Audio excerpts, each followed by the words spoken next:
You wake up one morning and realize something horrifying. Everything that once set your soul on fire is dead. That guitar collecting dust, the paintbrushes dried out, the video games that feel like watching paint dry. Welcome to the passion graveyard, and you're the gravedigger. Here's what nobody tells you about spiritual awakening. It's not just transformative, it's destructive. A recent study found that 73% of people undergoing spiritual transformation report losing interest in activities they once loved. But here's the kicker. They think it's progress. What if I told you this isn't evolution? It's psychological murder. And the weapon? Your own awakening consciousness systematically assassinating parts of your soul you think are beneath you now. Jung discovered the killer living inside your psyche. And trust me, you're not going to like what he found. Because the thing destroying your passions isn't some external force. It's you. But why would your awakening mind commit such brutal self-sabotage? The answer will shatter everything you believe about spiritual growth. Picture this. Sarah was a passionate photographer for 15 years. Her Instagram had 50K followers. She lived for that perfect golden hour shot. Then she had her spiritual awakening, meditation retreats, consciousness expansion, the whole 9 yards. 6 months later, her camera sits untouched. Photography feels so shallow now, she says. I'm beyond material pursuits. Sound familiar? Here's the twisted irony. The very thing that's supposed to liberate you is systematically destroying everything that made you, you. But wait, isn't this supposed to be good? Aren't we supposed to transcend our lower desires? Here's where it gets sinister. You're not transcending anything. You're dissociating. And there's a massive difference that could cost you your soul. Carl Jung saw this pattern destroying his patients over and over. He called it spiritual inflation, when your ego gets so drunk on enlightenment that it starts murdering parts of your psyche it deems unworthy. But here's Jung's shocking revelation. Those hobbies, those passions, those shallow interests, they're not obstacles to your growth. They're expressions of your soul. Think about it. What made you pick up that guitar? What drew you to painting, gaming, writing? Was it really just ego, or was it your authentic self trying to speak? Jung would argue it's the latter. And when you abandon these expressions, you're not evolving. You're committing psychological suicide.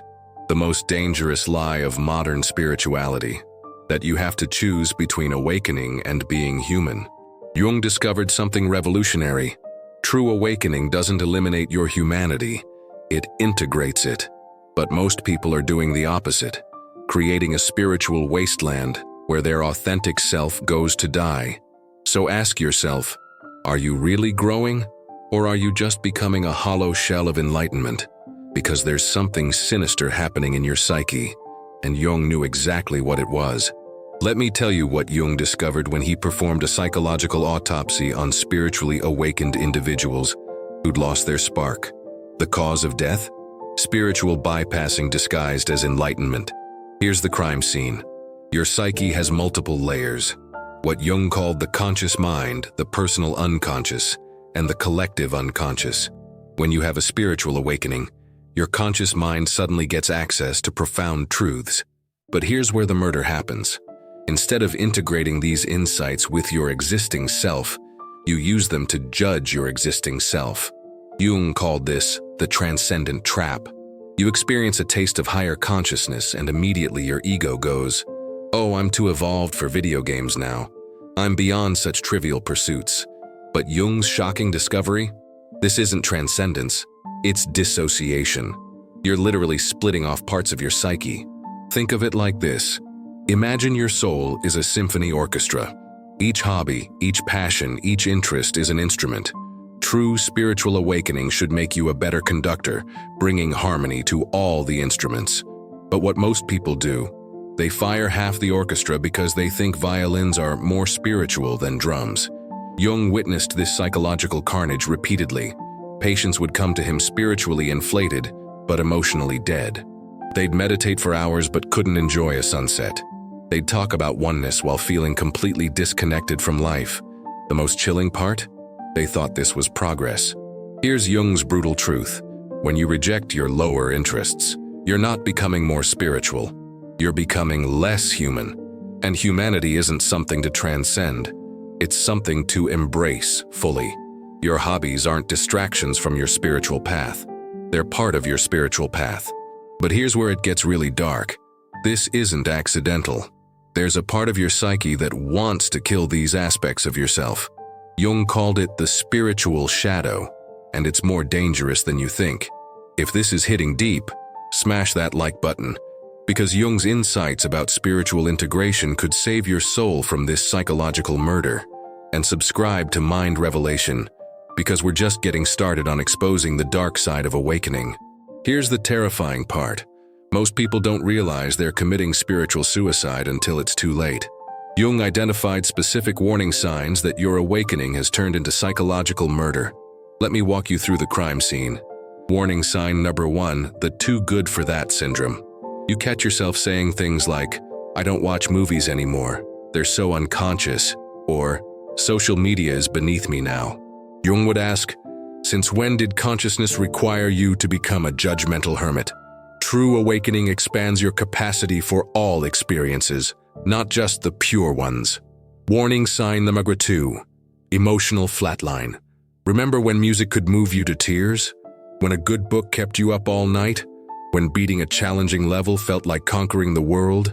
If these experiences now feel empty or meaningless, you're not evolving. You're dying inside.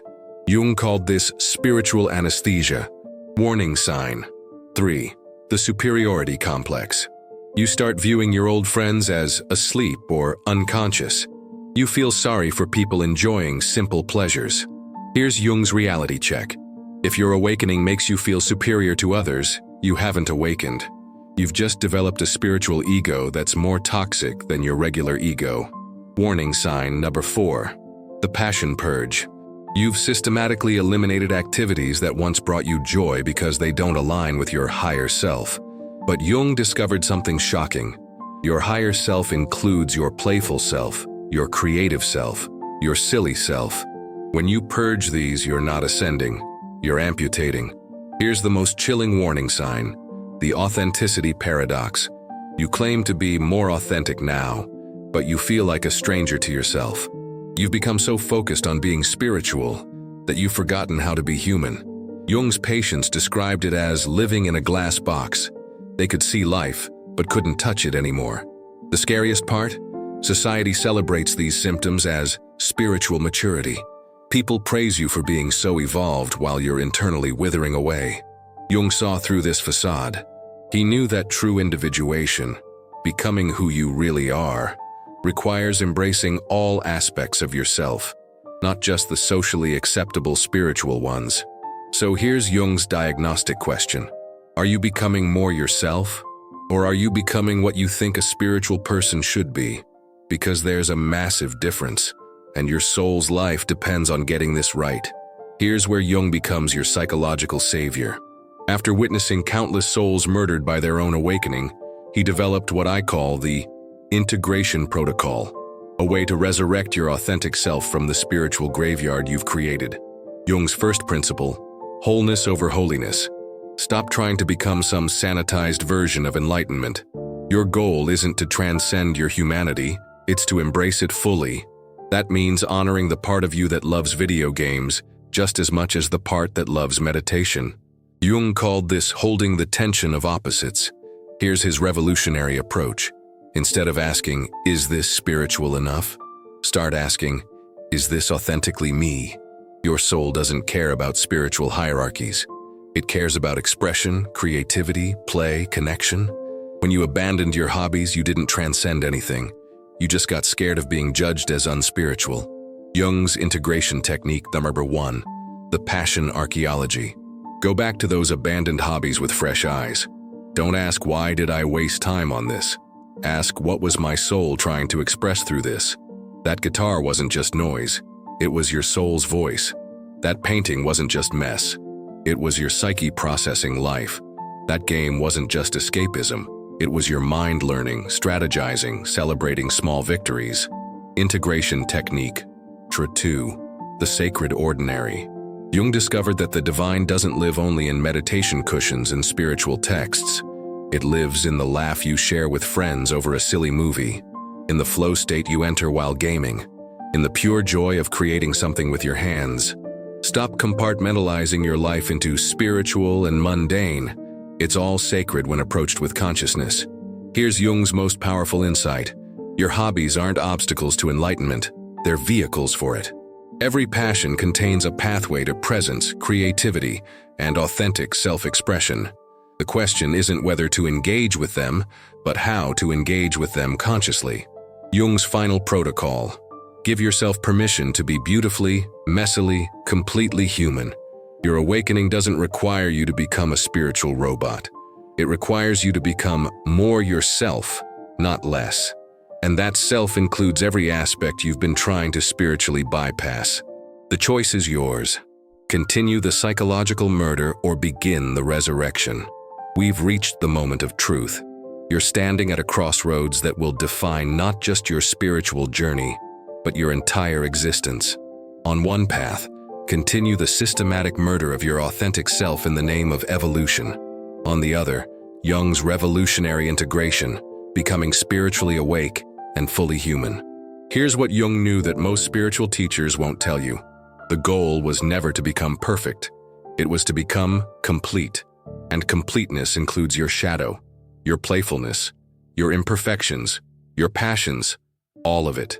When you try to transcend your humanity, you don't become divine. You become a spiritual zombie. Think about the people who've inspired you most in life. Were they the ones who'd purged all earthly interests? Or were they the ones who brought consciousness to everything they touched? The musician who channeled the divine through their art. The teacher who found profound meaning in simple moments. The friend who could be deeply spiritual and laugh at ridiculous memes. Jung's final revelation. True awakening doesn't separate you from life. It connects you more deeply to it. Every hobby becomes a meditation. Every passion becomes a prayer. Every moment of play becomes sacred when approached with consciousness. So here's your defining choice. Will you continue killing parts of yourself to fit some spiritual ideal? Or will you have the courage to be completely, authentically, beautifully human while awake? Jung would tell you that the most spiritual thing you can do is stop trying to be spiritual and start being real. Your soul didn't incarnate to become a perfect meditation statue. It came here to experience, create, play, love, and express itself through the magnificent mess of human existence.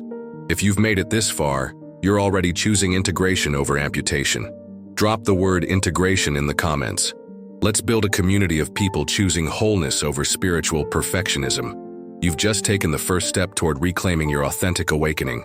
The question isn't whether you're spiritual enough. The question is, are you brave enough to be completely yourself? Jung believed you are, and so do I. Your soul is waiting for you to come home, not to some spiritual mountaintop, but to the beautiful, complex, passionate human being you've always been. The awakening isn't about becoming someone else, it's about becoming more of who you already are. Welcome back to your life. Welcome back to yourself.